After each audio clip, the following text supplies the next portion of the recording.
zones touristiques, ce qui est normal. Parce que si vous avez des ressources naturelles qui sont abîmées, délabrées, des équipements publics qui ne sont pas entretenus, vous ne pouvez pas faire un tourisme viable, vous ne pouvez pas faire un tourisme durable. Et donc, voilà ce qui est dit, et donc ça rentre dans nos perspectives. Et puis aussi, étendre un peu la zone d'influence d'investissement de la SAPCO. Vous savez, la SAPCO, c'est le maillon fort du tourisme sénégalais. La SAPCO, c'est là où on gère les investissements, les aménagements. Les aménagements, c'est des gros coûts. Les investissements, il faut des investisseurs. Parce que si nous n'avons pas d'emplacement ou nous n'avons pas des hôtels, il ne peut pas y avoir quelque chose derrière.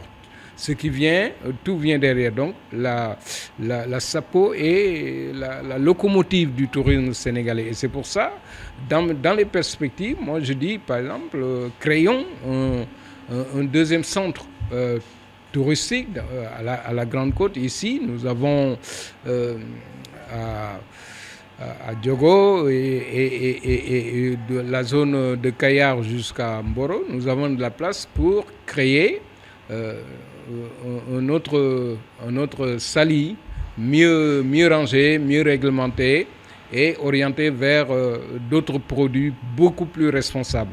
Parce que vous savez, c'est l'agrobusiness, ça, c'est le maraîchage, donc on peut y faire de l'agrotourisme, on peut y faire du tourisme sportif, du tourisme médical, bon, etc. Il y a beaucoup de choses qu'on peut faire là. Bon, j'ai aussi demandé à ce que à Loukagne, Mourkat, là, bon, au lieu de nous laisser que 10 hectares pour le développement du tourisme, bon, qu'on le ramène à 500 hectares pour pouvoir faire quelque chose de développement durable. Et puis, surtout, penser aux jeunes de Thiès.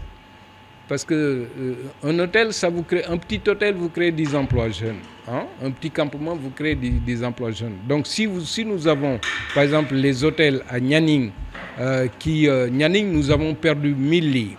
Avec le club Aliana et Eldorado qui sont fermés aujourd'hui, qui sont aussi vétustes et qui sont en état de délabrement.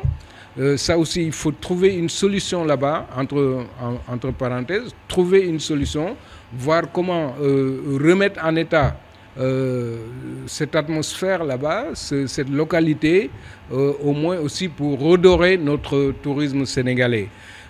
Pour revenir maintenant sur les perspectives, bon, je suis en contact avec certains maires de communes depuis que j'ai pris fonction donc en septembre 2024 et qui sont d'accord, qui ont ouvert les bras pour que la SAPCO puisse travailler avec eux. En l'occurrence, il y a ici à 10 minutes, il y a Morolan qui a un paysage formidable, vallonné, envié de tout le monde.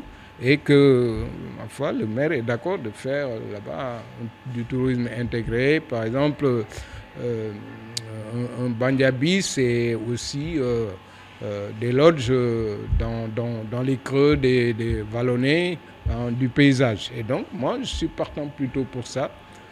En attendant, d'aller vers les pôles. Bon, maintenant aussi, il faut voir que nous avons 8 pôles à développer et ça aussi c'est une chance de pouvoir structurer maintenant comment développer et comment présenter la commercialisation du Sénégal.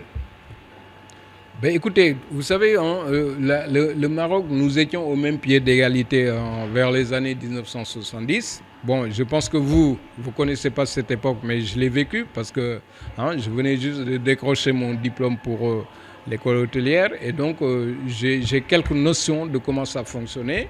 Bon, ils sont en avance simplement parce qu'ils ont maîtrisé leur secteur. Vous savez, le tourisme, il faut le maîtriser. Il faut le maîtriser et il faut aussi le placer comme outil profitable à l'économie nationale et aux populations locales. Si le tourisme est exploité par les étrangers, si le tourisme, les recettes ne rentrent pas parce qu'ils sont payés à l'extérieur du pays, bon, nous recevons ici que la valeur ajoutée indirecte. La valeur ajoutée directe, elle est créée ailleurs, dans le cas du Sénégal. Chez eux, non. Chez eux, on sait comment ça fonctionne. Peut-être aller faire du benchmarking pour déjà rattraper ce retard-là. Mais nous n'avons pas les mêmes potentialités. Nous avons plus de potentialités que le Maroc et la Tunisie. Et pourquoi nous ne marchons pas? Il faut se poser la question. Ça rentre, les solutions, on va le trouver dans la manière de gérer. Donc, les anciens qui l'ont géré depuis les années 70, ils ont une grosse part de responsabilité.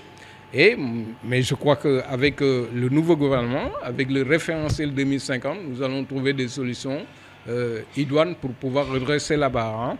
Voilà.